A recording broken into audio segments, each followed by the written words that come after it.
시작하기 전에 계시록 21장 1절에서 4절까지를 함께 제가 봉독해 드리겠습니다.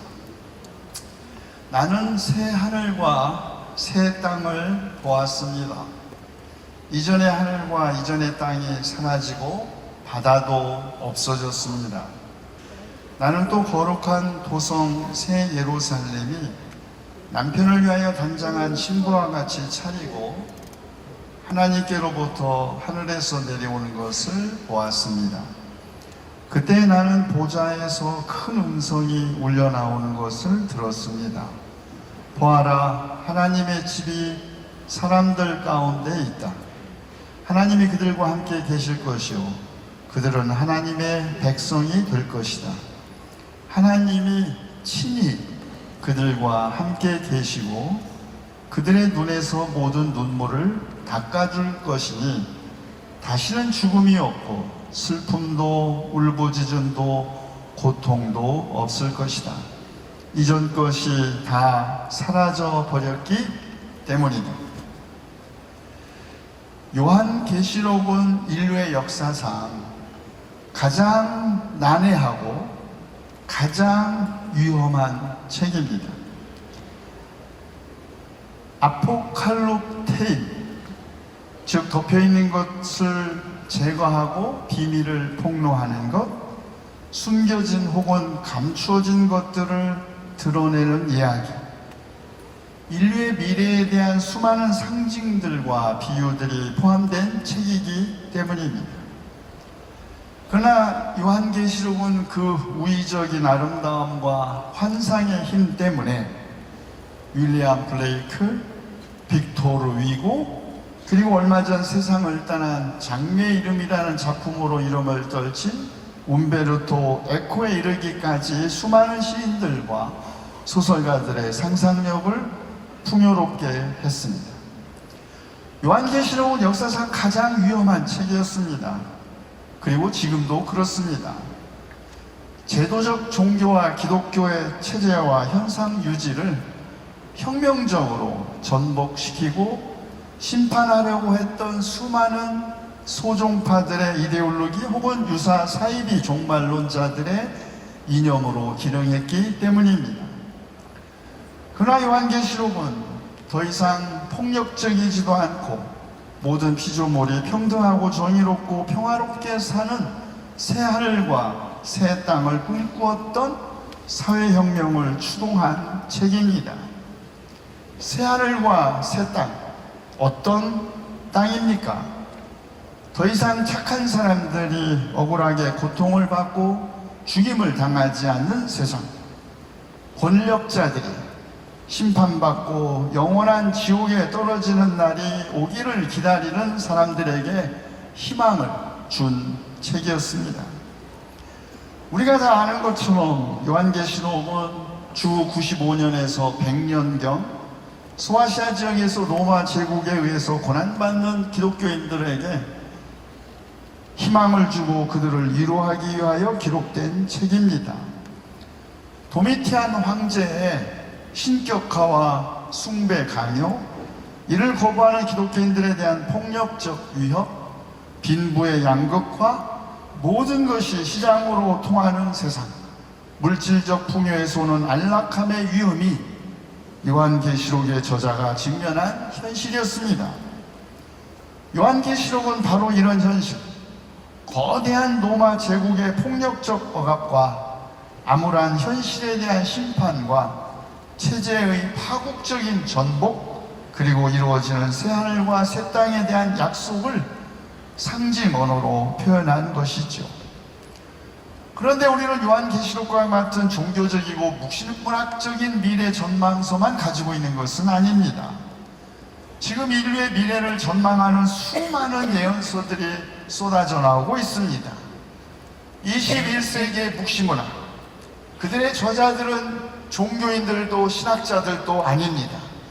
이들은 자연과학자, 역사학자, 경제학자라는 점에서 2000년 전의 묵시문학과는 다른 저자들입니다. 그리고 이들의 언어도 더 이상 상징적이지도 않습니다. 1962년 인류에게 인류 공멸의 위기를 가장 먼저 예언한 책이 있었습니다. 레이첼 카슨이 쓴 침묵의 봄.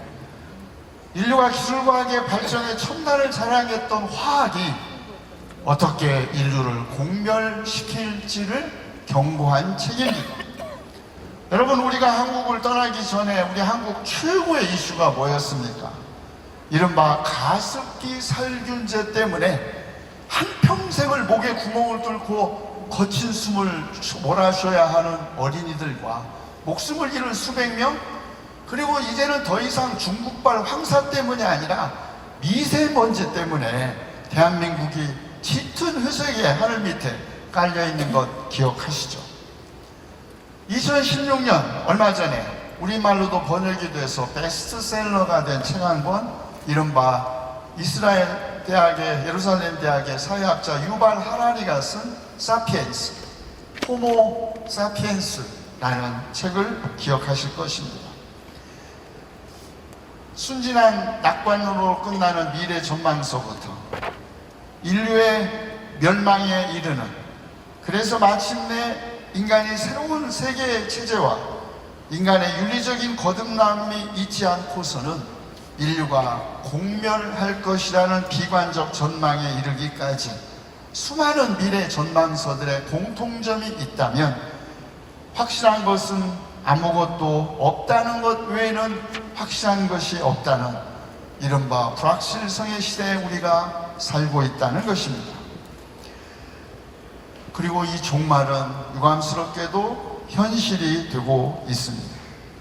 1984년 인도 보팔시 유독가스 폭발, 1986년 체르노빌 원자력 발전소 폭발, 1995년 일본의 고베 대지진, 1998년 양쯔강의 대홍수, 2001년의 9.11 테러, 2003년 프랑스 폭염으로 15,000명 이상의 시민 사망, 2005년 미국의 뉴올리언스 허리케인 카트리나, 파키스탄 그 사건의 이름을 나열하기도 숨이 가쁜 이 모든 사건들은 유감스럽게도 인류가 점점 공멸의 위기로 치닫고 있다는 것입니다. 지난 4월 22일은 지구의 날이었습니다. 유엔이죠. 그 보도에 의하면 지금 현재 우리가 살고 있는 이 지구라는 행성이 45억 6,700만 년의 나이를 먹고 있습니다. 그런데 5번의 멸종 사건을 겪었는데 그 마지막 5번째 멸종 사건은 지금부터 7천만 년 전, 이른바 백악기 말에 소행성의 충돌로 조류를 제외한 이 지구상의 육지 동물의 75%와 공룡이 멸절했습니다.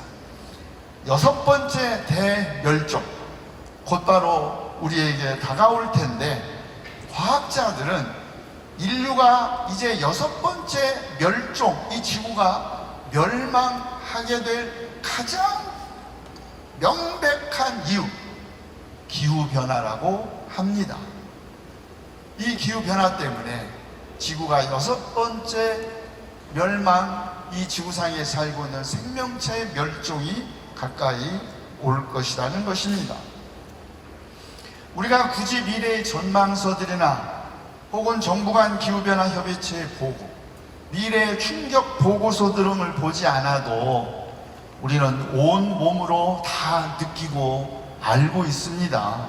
이대로 가다가는 우리들의 후손들에게 더 이상 이 푸르고 아름다운 지구라는 행성을 물려줄 수 없다는 것, 아니 우리 스스로 당대에 우리도 파멸할 수도 있다는 것을 온 몸으로, 사람과 몸과 영혼을 사고 파는 상품으로 전락시킨 세상의 상인들 때문에, 다시 말해서 우상화된 정치 권력과 경제 권력 때문에 결국 세상은 파멸하고 하나님의 심판을 받는다는 것입니다. 하나님은 땅을 망하게 하는 자들을 멸망시킴으로써, 땅을 망하게 하는 자들의 멸망시킴으로써 그들에게 응답하십니다. 그러나 생명책에 기록된 사람, 우상에게 굴복하지 않고 새 하늘과 새 땅을 소망하며 고난받는 사람들을 위하여 하나님은 친히 그들과 함께 계시며 그들의 눈에서 눈물을 닦아주실 것이니 다시는 죽음도 없고 슬픔도 울부짖음도 고통도 없을 것이다. 그리고 목마른 사람들은 누구나 돈이 없어도 거저 마실 수 있게 하실 것이다.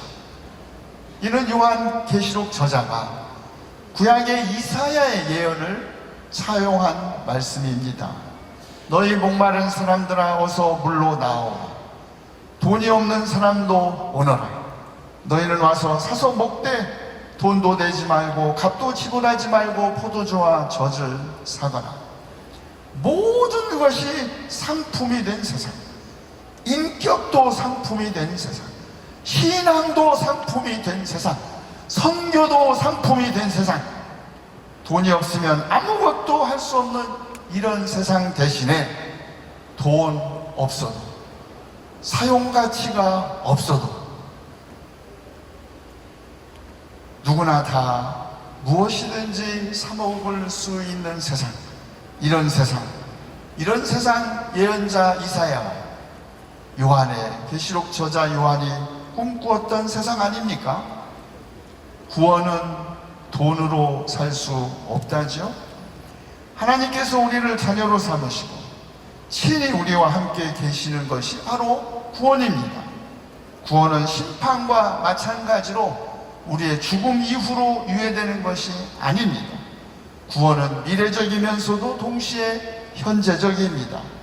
이기는 사람에게는 생명수의 상속이 약속됩니다. 다시 말해 새하늘과 새 땅, 하나님의 거룩한 도시 새 예루살렘, 눈물과 슬픔과 울부짖음과 고통과 죽음이 없는 곳에는 오직 회개한 사람만이 들어갈 수 있다는 것이지요. 종말을 향한 파국은 인간이 회개하지 않는 한, 다시 말해 전적으로 새로운 가치와 삶으로 우리의 방향을 전환하지 않는 한 언제 어디서든지 일어날 수 있습니다. 메타노이아, 지금까지 잘못 걸어온 길에서 돌이켜 우리가 마땅히 신앙인으로서 그리고 본래 돌아가야 할 곳을 향하는 곳, 이것이 회개입니다. 하나님은 겸손한 사람, 회개하는 사람, 나를 경외하고 복종하는 사람, 바로 이런 사람을 내가 좋아한다, 이사야서 66장에서 말씀하십니다. 그렇다면 지금 이제 가까이 다가온 지구의 종말 앞에서 우리가 해야 할 회개란 무엇일까요? 우리가 지금까지 살아온 방향, 보다 많게 해서 보다 적게, 보다 빠르게 해서 보다 느리게, 보다 높게 해서 보다 낮게로 우리의 삶의 방향을 정하는 것입니다. 그리고 그런 전환은 오직 생명과 정의와 평화의 영이신 성령의 감동을 받을 때에만 가능합니다. 스리랑카의 신학자 피에리스는 가난으로부터의 자유가 가난에서부터 오는 자유와 결합하지 않으면 우상, 곧 만몬과의 싸움에서 이길 수 없다고 말했습니다. 가난은 극복되어야 합니다. 그러나 우리가 다 아는 것처럼 이 세상에 수많은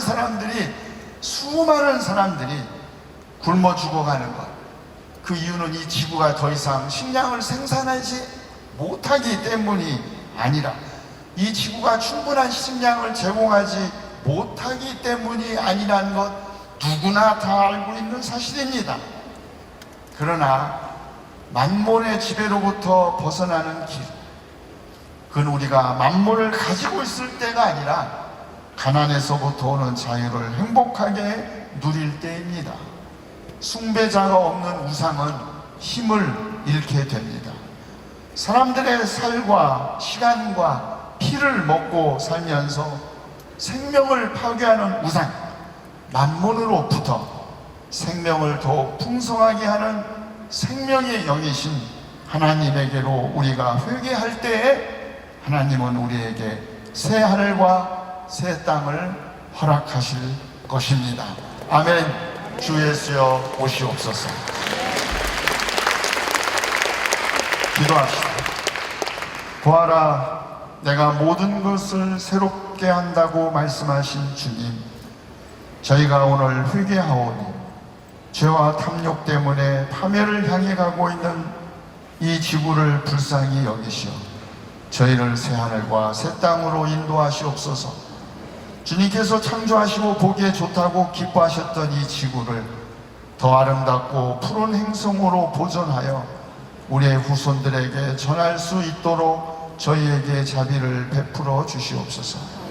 믿음을 지키기 위해 고통받는 주님의 자녀들을 불쌍히 여기시어 그들의 눈에서 모든 눈물을 닦아주시고 다시는 죽음도 슬픔도 울부짖음도 고통도 없는 하나님의 거룩한 도시 새 예루살렘으로 들어가게 하시옵소서. 우리를 구원하시기 위하여 세상 죄를 지고 가신 하나님의 어린 양 우리 주 예수 그리스도의 이름으로 기도하옵나이다. 아멘. 경청해 주셔서 고맙습니다.